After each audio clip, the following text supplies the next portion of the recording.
स्वागत है दोस्तों। स्टडी फॉर यूपीएससी में हम लोग इकोनॉमी का क्लास कर रहे थे और उसमें हम लोगों ने 18 पार्ट तक कर लिया था और जिसमें हम लोगों ने 2 अध्याय ख़त्म किया। एक अध्याय तो अपना नेशनल इनकम था और दूसरा अध्याय हम लोगों ने पब्लिक फाइनेंस किया। और अगर आप कंटिन्यू देख रहे हैं तो आपको लगा होगा कि इससे डिटेल कुछ नहीं हो सकता है। ठीक, आज हम लोग तीसरा अध्याय शुरू करने जा रहे हैं, मनी और बैंकिंग। ठीक है, आप लोग अपना नोट बनाते रहिए और अगर आपको इसका नोट चाहिए तो आप हमारा टेलीग्राम ग्रुप भी ज्वाइन कर सकते हैं। फ्री ऑफ कॉस्ट में हर चीज़ अवेलेबल हो रही है। ठीक, बस आपको पढ़ना है। ठीक है, तो देखिए मनी और बैंकिंग के बारे में पहला चीज़ तो हम लोग ये देखते हैं कि मनी यानी कि मुद्रा क्या होता है। तो देखिए, वह वस्तु या माध्यम है जिससे लोग विनिमय के लिए यानी एक्सचेंज के लिए, मूल्य मापने के लिए, मूल्य संचित करने के लिए यानी कि स्टॉक करने के लिए और भुगतान स्थगन करने के लिए यानी कि ऋण उनको चुकाने के लिए सामान्य रूप से स्वीकार करते हैं। इस बात को भूलिएगा नहीं। इसका मतलब क्या हुआ कि मुद्रा में ना एक गुण होता है और वह गुण है सामान्य स्वीकार्यता। अगर आप स्वीकार नहीं कीजिएगा तो मुद्रा होगा ही नहीं, है ना। तो मुद्रा का मुख्य गुण क्या है? सामान्य स्वीकार्यता। सब लोग उसको स्वीकार करते रहते हैं।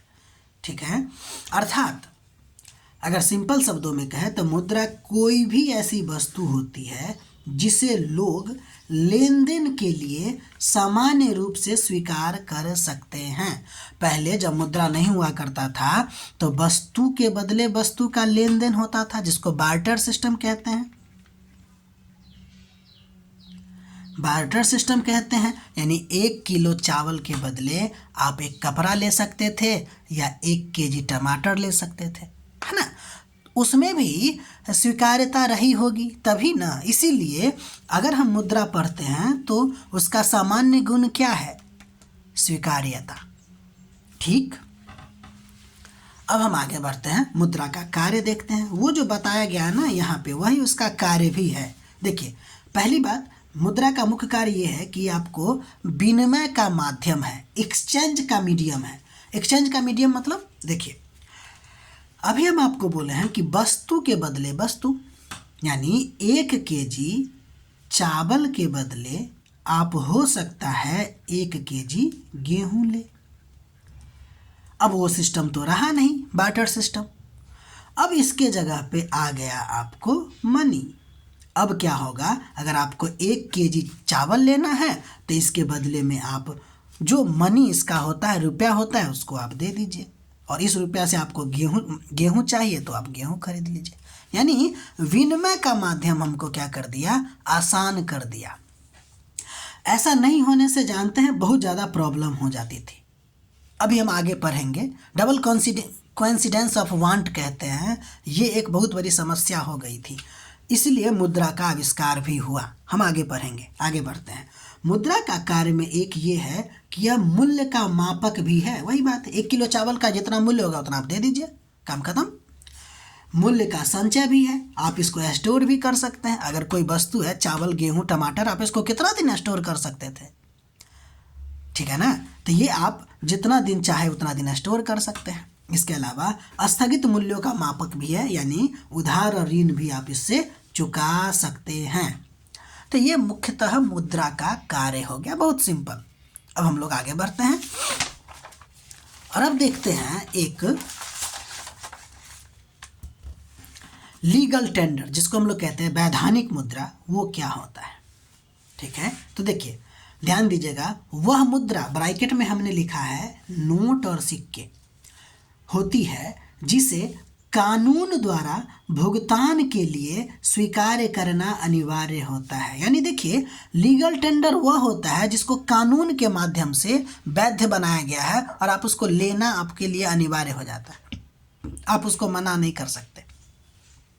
अर्थात जो पैसा कानून के अनुसार मान्य हो और जिसे लेने से इनकार नहीं किया जा सकता है, वही आपको लीगल टेंडर होता है। ठीक है, जैसे भारत में आरबीआई जारी करता है, आरबीआई द्वारा जारी सभी नोट और सिक्के क्या हो जाएंगे, लीगल टेंडर हो जाएगा। उम्मीद है आप समझ गए। लीगल टेंडर मतलब एक वैधानिक मुद्रा जिसको कानून के द्वारा मान्यता प्राप्त है, यानी कि सरकार उसको मान्यता देता है। ठीक है, अब देखिए बैंक नोट और सिक्के ये आपको आता है लीगल टेंडर में। कहेगा लीगल टेंडर में मुख्यतः क्या आता है, तो बैंक नोट और सिक्के, इसलिए हमने यहाँ लिख भी दिया था नोट और सिक्के। ध्यान दीजिएगा, बैंक को अनलिमिटेड लीगल टेंडर कहते हैं, लेकिन सिक्का को लिमिटेड लीगल टेंडर कहते हैं। अभी हम आपको बताएं ना कि लेने से इनकार नहीं किया जा सकता है लीगल टेंडर को, लेकिन कुछ मात्रा में ही सिक्का को, बैंक नोट को तो नहीं, लेकिन सिक्का लिमिटेड लीगल टेंडर होता है। आप एक मतलब कि एक गाड़ी खरीदने जाइए 12-13 लाख का, और 12-13 लाख का खुदरिया दे दीजिएगा तो उसको दिक्कत हो जाएगी और वो मना कर सकता है। उम्मीद है समझ गए होंगे। लीगल टेंडर में सिक्का लिमिटेड लीगल टेंडर में आता है। मुद्रा, और अब हम जो पढ़ रहे हैं मनी और करेंसी जिसको हम लोग चलन कहते हैं, उसमें क्या डिफरेंस है। देखिए, मुद्रा एक व्यापक अवधारणा होता है जिसमें करेंसी तो आता ही है, साथ ही साथ लेन देन के अन्य माध्यम भी इसमें आते हैं, जैसे चेक, बैंक ड्राफ्ट, ये सब के सब आपको क्या आता है, मुद्रा के अंतर्गत आता है। यानी कि मुद्रा एक बहुत बड़ी अवधारणा है। जबकि करेंसी की बात करें तो इसमें केवल बैंक नोट और सिक्का ही आता है, यानी कि जो लीगल टेंडर है वही आपका करेंसी है। उम्मीद है आप समझ गए होंगे। जैसे अगर हम कहें कि ये अगर मनी है, हम लोगों ने 11th में मैथ में सेट थ्योरी पढ़ा था, तो ये मान लीजिए अगर यूनिवर्सल सेट है तो इसी में आपको आए, ये यूनिवर्सल सेट आपका मनी है तो ये आपका करेंसी हो जाएगा, और इसी में आप कह सकते हैं चेक भी आ सकता है। आपका जो डिमांड डिपॉजिट है, यानी कि जो बैंक में आप जमा किए हुए हैं, वो हर चीज़ आपका क्या हो जाएगा, मनी में आएगा। लेकिन ये सिर्फ इसका करेंसी इसका एक पार्ट है। ठीक है, इस करेंसी में सिर्फ नोट और सिक्के आएंगे। ठीक है, यानी कि मनी जो कि यूनिवर्सल सेट है उसका एक सबसेट है आपको क्या चीज़, करेंसी, यानी पार्ट है। उम्मीद है समझ गए होंगे। अर्थात सारी करेंसी मनी है लेकिन सारा मनी करेंसी नहीं है। उम्मीद है समझ गए होंगे। एक उदाहरण से समझते हैं कि मान लीजिए आपके अकाउंट में 10,000 है, आपका ये डिमांड डिपॉजिट है, ये आपका मनी है, करेंसी नहीं है क्योंकि आपके हाथ में नहीं है। लेकिन अगर आपके हाथ में 50 रुपया है तो ये आपका मनी भी है और करेंसी भी है। उम्मीद है इससे आसान एग्जाम्पल क्या हो सकता है। अब हम लोग आगे बढ़ते हैं और देखते हैं डिमांड फॉर मनी, यानी कि रुपया की जो मांग होती है उसका क्या मतलब होता है, या डिमांड क्यों होता है रुपया का। तो देखिए, लोग किसी समय कितनी मात्रा में पैसा अपने पास रखना चाहते हैं, यही होता है डिमांड फॉर मनी। ये नहीं कि कितना खर्चा करना चाहते हैं, कितना अपने पास रखना चाहते हैं वो डिमांड फॉर मनी कहलाता है। ठीक है, किन्स जी ने डिमांड फॉर मनी के 3 मोटिव बताए हैं, 3 कारण बताए हैं। ठीक है, पहला कारण उन्होंने बताया ट्रांजैक्शन मोशन, यानी कि मोटिव, यानी कि लेन देन के उद्देश्य से, यानी रोजमर्रा के खर्चा के लिए आपको मनी का डिमांड होता है, यानी और ये जो डिमांड है ना आय बढ़ने से बढ़ता है। ठीक है, यानी कि ट्रांजैक्शन डिमांड जो है आपको आय बढ़ने के साथ बढ़ता है। तो किन्स ने कहा था कि 3 प्रकार से मनी का डिमांड होता है, जिसमें पहला है लेन देन के उद्देश्य से, यानी कि ट्रांजैक्शन मोटिव्स के अनुसार, जो आय बढ़ने के साथ साथ आपको क्या होता है कि ट्रांजैक्शन डिमांड बढ़ता है, यानी आपका पैसा ज़्यादा कमाइएगा तो ज़्यादा खर्चा कीजिएगा। अब आगे बढ़ते हैं। आगे एक बताए थे इन्होंने कि अगला मोटिव जो है आपको डिमांड फॉर मनी का, वह है प्रिकॉशनरी मोटिव, यानी सावधानी वाले उद्देश्य के लिए भी हम पैसा का डिमांड हमको होता है, यानी अचानक के ज़रूरत के लिए भी हम पैसा रखना चाहते हैं, जैसे कोई बीमारी हो जाए, दुर्घटना हो जाए, बेरोजगारी के समय में, तो ये भी आपको क्या है, प्रिकॉशनरी मोटिव है। अगर अनिश्चितता बढ़ेगा, यानी कि ये जो अचानक की ज़रूरतें बढ़ेगी, तो प्रिकॉशनरी मोटिव भी हमारा क्या बढ़ेगा, मतलब बढ़ जाएगा। अगला जो डिमांड है आपको मनी का, वो है आपको स्पेकुलेटिव मोटिव, यानी सट्टा के उद्देश्य से। ये बहुत इंपॉर्टेंट है, ध्यान दीजिएगा। इसमें कहा गया है कि ब्याज दर के बदलाव से लाभ कमाने के उद्देश्य से भी लोग पैसा रखना चाहते हैं। बैंक में आप पैसा रखते हैं ताकि आपको ब्याज दर मिले, ठीक है।